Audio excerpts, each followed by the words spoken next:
welcome to another lecture, and today we'll be discussing something about pediatric brain tumors. And as you know, the pediatric brain tumors, childhood or the pediatric childhood brain tumors. So they are the second most common cause of pediatric malignancies or tumors. Okay, so solid tumors, it is the most common cause of solid tumor, and it is the second most common cause of any pediatric malignancy. Okay, the most common is leukemias, but in solid tumors, it is childhood brain tumors are the most common. They are the most common cause of mortality. They are the most common cause of mortality in pediatric malignancies. Okay, they are more dangerous compared to the leukemias. Okay, they are more dangerous. Plus, they are the most common cause of less than 1 year old patient or infantile malignancies. Okay, so compared to leukemias, the brain tumors are more common in the infantile age group. Okay, so these are some basic, straightforward facts. Okay, about the pediatric brain tumors. Now, the classification that we use is the WHO classification, and grade 1, 2, 3, and 4 are, the brain tumors are classified. 1 and 2 are low-grade tumors. They are the low-grade tumors like the pleocytic astrocytomas or the fibrillary astrocytomas, while 3, 4 are the malignant like the medulloblastomas, high-grade tumors. Okay, they are high-grade tumors. Now, one thing you should know is that there are 3 age groups. Okay, so in less than 1 year, in 1 to 10 years, and more than 10 years. Okay, so in less than 1 year, it is the supratentorial. The mnemonic is CIS for sister, CIS. Okay, the mnemonic is CIS. Supratentorial are the most common in less than 1 year. Then infratentorial are the most common. Again, in more than 10 years, supratentorial gets more common. Now, amongst the malignancies and the brain tumors, which are the most common brain tumors? So the most common brain tumor is pleocytic astrocytoma. Okay, now as you know, it is a low-grade tumor. Okay, so it is non-malignant, while the most common aggressive tumor is medulloblastoma. Okay, so these are some straightforward facts that you need to understand, and this is how it is. Now, the next thing that we need to understand are that what are the syndromes associated with brain tumors. Okay, what are the syndromes? So, firstly, you should understand that the most common glioma in adult population is the multiforme, the glioblastoma multiforme, while in pediatric population, it is not the most common. The most common variant is juvenile pleocytic astrocytoma, while in adults, it is glioblastoma multiforme. So, as you can understand, the prognosis of pediatric brain tumor is better than the adult brain tumors, because adult brain tumors are more likely to be aggressive compared to pediatric population. So, this is important. See, juvenile pleocytic astrocytoma is same as pleocytic astrocytoma. Okay, they both are same, just the same names. Now, what are the syndromes that are associated? So, all the neurocutaneous syndrome like NF1, NF2, von Hippel-Lindau, tuberous sclerosis, Cowden syndrome, and Lee-Frommine syndrome. So these are very important. These syndromes are most commonly associated. There are also Turcot syndrome. Then there are other syndromes like Gorlin syndrome. So these are the rare ones, Gardner syndrome. But the above 5, 6 we need to understand. See, these are rare ones. NF1, very important. NF1 and NF2 are associated with low-grade astrocytomas. Okay, low-grade astrocytomas. So optic neuromas and meningiomas are seen. Okay, in NF2, meningiomas are common. Okay, in the von Hippel-Lindau, cerebellar, hemangioblastomas are common.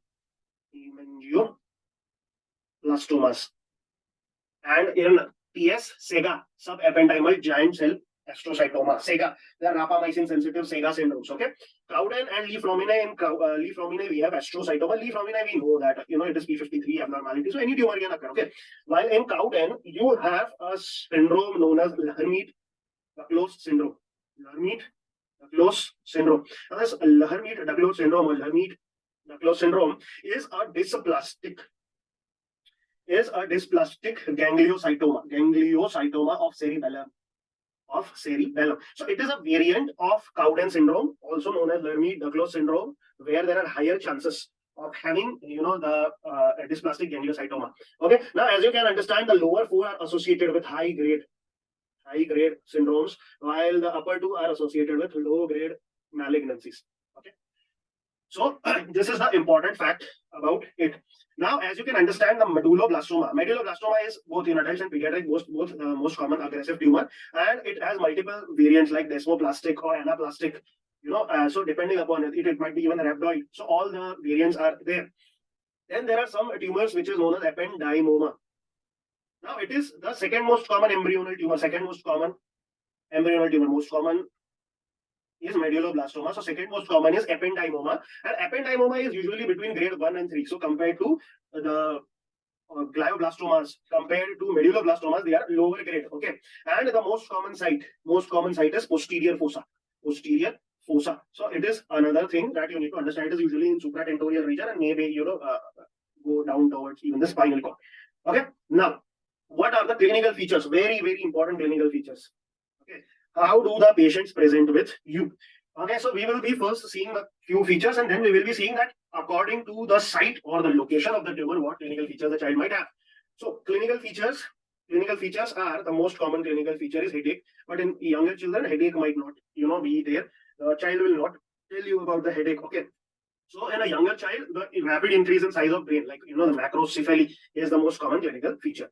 So most common clinical feature in older children are headache, and usually the second most common clinical features are nausea and vomiting. Just as the ICP increases, this nausea vomiting increases. Okay, and this is the triad. The triad of brain tumor is headache, nausea, vomiting, and gait disturbance, gait abnormality. So it is a progressive feature. Like this always increases. Unlike meningitis, there are no on and offs, or unlike any other endocrinal abnormality, there are no waxing and waning. This always progresses ahead unless it is treated. Okay. Now this triad is more prominent. This is more prominent with posterior fossa tumors. So as you can understand that in posterior fossa tumors, there is early involvement in area postrema. So nausea vomiting is significant in posterior area. Okay. So that you have to understand. Why does this occur? Why does this nausea vomiting occur? So what is the pathogenesis? That why does this triad occur in pediatric population? And this commonly occurs, like in even adults, this commonly occurs in the morning, in the early morning, commonly occurs in early morning. So there is a clinical features, whenever there is a history given to you, like there is a patient who comes to you with early morning vomiting every day with headache, the first thing you need to understand is a brain tumor, because early morning vomiting, when not associated with a female pregnant patient, early morning vomiting is associated with brain tumors. So why does early morning vomiting occur? The reason is that there is nocturnal hypoventilation. Obviously, when we sleep, there is some degree of hypoventilation, and that is why apnea might occur or apnea occurs. Okay. Now, due to that, there is hypercarbia. This hypercarbia will lead to vasodilation. As you know, vasodilation is caused by increase in carbon dioxide in the brain. Okay. Due to that, there is increase in blood flow of the brain blood vessels, and due to that, there is increased CSF production. During the recombinant sleeping patient. So this will lead to vomiting, and this is thought to be the pathogenesis, though we do not know it for sure. This is thought to be the cause. The other thing that you need to understand is that posterior fossa tumor may have two more things. One is a head tilt and torticollis. Might occur with posterior fossa because the involvement is here. Okay, so that might occur, and even spinal accessory might be involved, so that the sternocleidomastoid is Now, next is in older patients, there are visual field deficits. Now, usually there might be a supracellular, involvement, supracellular ophthalmic involvement, or even in the area. There might be visual field deficits, and there will be endocrinal abnormalities. So, like when you have craniopharyngioma, there is very high risk of SID, ADH, or the growth hormones. Growth hormone is actually one of the first hormone to be affected whenever it was infiltrated by a tumor. Okay, then there might be everything like tics, tremors, learning disability, this and that, hundreds of clinical features, but these are the common features that you should need to know. Now, according to the area, what can be the clinical features and what are the tumors? So, firstly, in the area, supracellular area or chiasma, in the chiasma area, the most common tumors are the gliomas, optic gliomas, obviously, NF1 wale tumors, and craniopharyngioma, Rahat's pouch, craniopharyngioma. Okay. There are others also like Langerhans cell histiocytosis. Then there are prolactinomas also. Non-functioning tumors, pituitary adenomas can also be seen in this area. In pons, the most common tumor that you see are the gliomas. Okay, might be low grade, might be high grade. Then pineal gland or midbrain tumors. Pineal gland, which is there in midbrain. Now this midbrain is important because again here you have pinealoblastoma. pinealoblastoma. As you know, the retinoblastoma might be, trilateral retinoblastoma. When bilateral retinoblastoma plus pinealoblastoma is involved, it is called as trilateral retinoblastoma. So pinealoblastoma, then neuroendocrine tumors, NET, okay, might be seen in this area. Okay, in cerebellum is the most common location. Posterior fossa, most common location. Medulloblastoma ka most common location. Okay, then even the ependymoma, hemangioblastoma, all that are seen in the cerebellum. Hemangioblastoma. Okay, then in the cortex, you will have PNETs, neuroendocrine tumors. You can have oligodendromas, ependymomas can also be seen. Okay, in ventricular system, very important. Choroid plexus papillomas are seen. Papillomas are seen, and even the gliomas can be seen. And in meninges, we know meningioma. Okay, so these are some location and the common tumors that are seen, and according to them, we will be discussing the clinical features according to the area. Okay, so in suprasellar or chiasmal, there is visual field defects, diabetes insipidus, and hormonal abnormalities like short stature, and delayed puberty. As I told you, pineal gland is there here. So pineal gland involvement, the pituitary gland is here. So all the endocrinal abnormalities can be seen. In pons, you have diplopia, facial weakness. Cranial nerves are involved. There is drooling of saliva. Okay, so facial weakness, facial nerve palsy can be seen, and there is disconjugate gaze. Okay, the conjugate gaze movements. Okay, they are absent because pons is the area where there is the conjugation of eye movements. Okay, in the pineal gland, you have up gaze palsy, and you have nausea, vomiting, diplopia, and nystagmus. And obviously when you have NET, you might have oxoclonus myoclonus syndrome. So that is why you have nystagmus. Okay, in cerebellum, the cerebellar features like ataxia, tremors, ghost tremors, or effort tremors, or movement associated tremors, not resting tumors, but intention tremors. Okay, then there is a scanning staccato speech. The patient finds words, and there is dysarthria. And again, I will tell you the hallmark of cerebellum is that cerebellar involvement. The patient will have hypertonia with absent DTR. Okay, hypertonia with absent DTR. Or there might be atonia. There might be absolute atonia with exaggerated DTR. That is the clinical features of cerebellum. So atonia with brisk, deep tendon reflexes are the hallmark. If you see these two clinical features is atonia with increased DTR, then you have to pinpoint the CNS location as cerebellum. There might be even hypertonia, but commonly atonia with increased DTR is seen. Okay. Now in cortex, PNET, what will you have? Most commonly seizures, weakness, and depending upon the area, you will have hemiplegia or paraplegia, depending upon the area. In the ventricular system, what will you have? Hydrocephalus. Okay, so all these clinical features are seen according to the area of tumors. Okay, followed by vomiting. Okay, so macrocephaly is first to occur, then vomiting will occur. Now there is a distinct syndrome that is associated with the involvement of diencephalon midline tumors, and that is known as diencephalic syndrome. Now this diencephalic syndrome, what happens is there is severe emancipation. Okay, the patient is emaciation. Like there is severe wasting. The child is emaciated.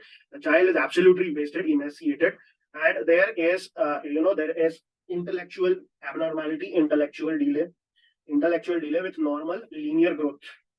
And it is commonly seen. This diencephalic syndrome is seen with midline tumors. Okay, midline chiasmatic tumors, you see all the clinical features. Okay, now usually there might be associated oxoclonus myoclonus syndrome, OMS. It is exclusively seen with neuroblastoma, anti-WHO antibodies, and neuroblastoma there is oxoclonus and there are myoclonus. Oxoclonus movement is the continuous movement. I have made a video, not made a video, but I have uploaded a video on my Instagram channel. You can find it, oxoclonus, on my channel. So, you can see what oxoclonus looks like. Myoclonus, you all know it is a jerk-like movement, and both of them is seen. And what happens is OMS, you see, when you have OMS, you have to rule out neuroblastoma. OMS is pathognomonic feature of neuroblastoma. It is a paraneoplastic syndrome of neuroblastoma, and you have to rule out neuroblastoma once you have OMS. And if you do not find neuroblastoma in the brain, the next step is go for CT abdomen and go for CT thorax. That is the location where you will find a neuroblastoma. Neuroblastomas are PNETs. Okay, PNETs, small round cell tumors. They are small round cell tumors, including the pheochromocytoma. And neuroblastoma is the most common solid extracranial tumors also. So, neuroblastomas are very malignant, superior, very, notorious. That is why you have to diagnose neuroblastoma once you have OMS in the patient. Okay, then there might be extra ocular movements like nystagmus, not opsoclonus, but nystagmus. Okay, so flocculonodular lobe involvement in which involvement? Flocculonodular lobe involvement in cerebellum is associated with the abnormal eye movements commonly in the area. So you always have to go for ophthalmological examination. There might be either papillary edema, and later if the papillary edema is long-standing, then there will be optic atrophy. The optic the optic head will be atrophied. So optic atrophy might be seen. So ophthalmological examination you have to go for. Now other abnormalities that you need to check out for are the motor abnormalities, like if the if it is same or there is weakness, there is tone is changed. You have to check for sensory abnormalities. Okay, you have to check for gait of the patient. You have to check for gait, and you have to check for cranial nerve involvements. Now, cranial nerve involvements, we all know when the cranial nerves are involved. Cranial nerves are involved very rapidly. I will tell you in cranial nerve 2, visual field and ophthalmic examination will help you. That is the ophthalmic nerve 2 or cranial nerve 2 is involved. Cranial nerve 3, 4, 6, eye movements, extraocular eye movements can be helpful. Cranial nerve 7, facial palsy. Facial palsy is important. Cranial nerve 8, vestibulocochlear hearing and balance. Hearing and balance. Okay. 9, 10, 12, vagus, craniopharyngeal and glossopharyngeal and hypoglossal. 6, 10, and 12. So, the patient has normal swallowing, deglutition, normal, nothing is there, and the tongue is also in the center, then no issues. Okay, and cranial nerve 5, facial, touch, so sensory system. So these are the important things that you need to check out for. Okay, now there might be presence of upper motor neuron lesion in patients of brain tumors, but then again all that what is there? There is presbytia, there are absent superficial reflexes. The patient might be hypertonic. Patient will have Babinski positive. So all that you have to check out in the patient. Now, neuroimaging. Now, why is neuroimaging important? Because firstly, whenever you have a patient with all this, the first investigation that you go for is CT scan. CT scan is helpful in locating a space occupying lesion, but many tumors of brainstem or cerebellum may be missed. Cerebellum may be missed on CT. So investigation of choice, overall the best investigation is MRI brain. MRI brain is very beneficial because it does not miss the posterior or the brainstem tumors, and plus you can also see if the area is ischemic, gliotic, all that is very beneficial. Okay, so contrast usually is not required in CT scan because space occupying lesion you can see on NCCT also. So that you have to understand. But calcification is not very seen very good on MRI. So for that, the screening test should always be CT scan. But then after it is normal, you can go for MRI brain. Now there is only one brain tumor where you have CSF neuromarkers. Okay, so CSF is done, or CSF can be checked for neuromarkers like alpha fetoprotein and beta hCG. Or only one type of tumor has peripheral neuromarkers, and they are germinomas. Okay, germinomas have elevation of alpha fetoprotein and beta hCG in CSF. So only for them you have to go for CSF examination. Only germinomas if you're suspecting. Rest all you have to go for biopsy. If the biopsy is obtainable, obviously, if it is in brainstem, something like that, then obviously you cannot get the biopsy or else you will kill the patient. Okay, so that is very important. Ophthalmic examination you have to go for. CT, karwa liya aapne, everything you have done. The treatment of choice. The treatment of choice. Now, see, you have to understand that if it is a resectable tumor, neurosurgery karwa lo. Neurosurgery, like the posterior fossa tumor, posterior fossa low-grade tumors are totally resectable. Low-grade tumors are totally resectable, like pleocytic astrocytomas or medulloblastomas. They are absolutely resectable, and only neurosurgery suffices. But in other high-grade tumors or very malignant tumors, you have to go for chemoradiation. Now, again, neurosurgeries are there, like the two types. The gamma knife and the cyber knife. Gamma knife, cyber knife में फर्क क्या है? I'll tell you. Now, you might know about single positron emission topography, SPECT.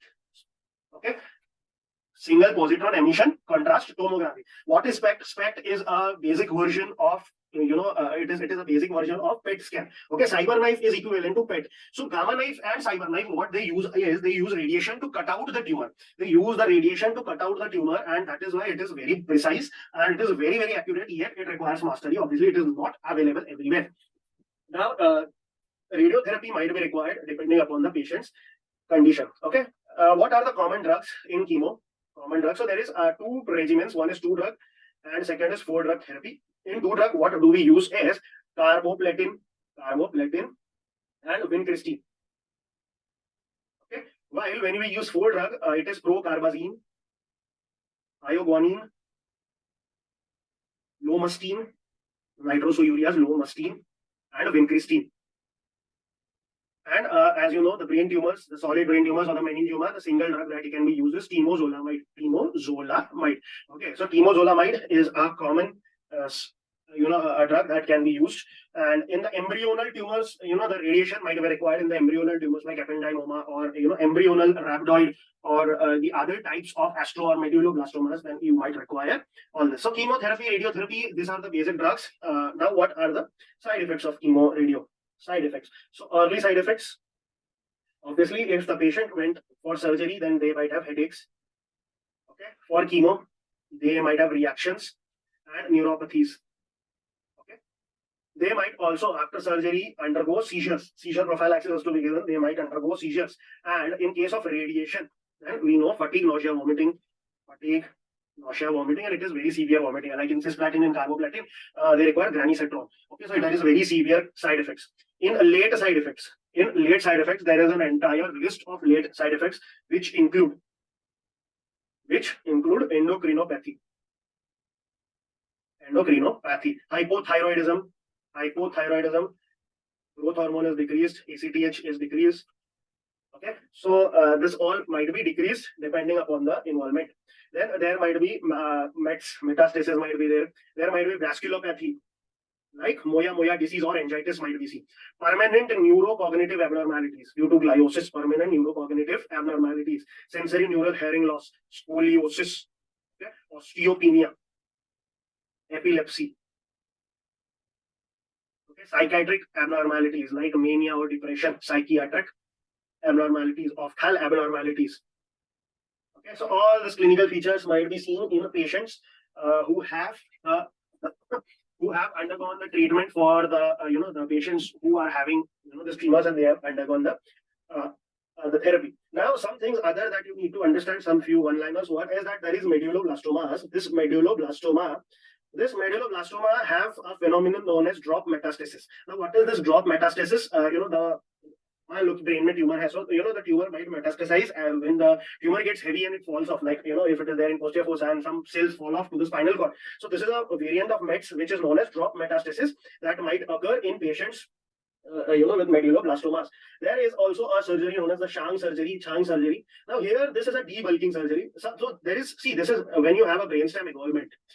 You cannot cut beyond a range. If you cut the respiratory center, if you cut the CVS center, then the patient will die. So here what do we do is we take out some part of tumor that is resectable and we keep the other tumor inside the brain, which can be killed with the chemo radio. Like there is no other tumor in the body where we keep a part of tumor in the brain with the patient. Okay, where you do not totally resect the tumor, you keep some part of tumor because the patient might have might get complication.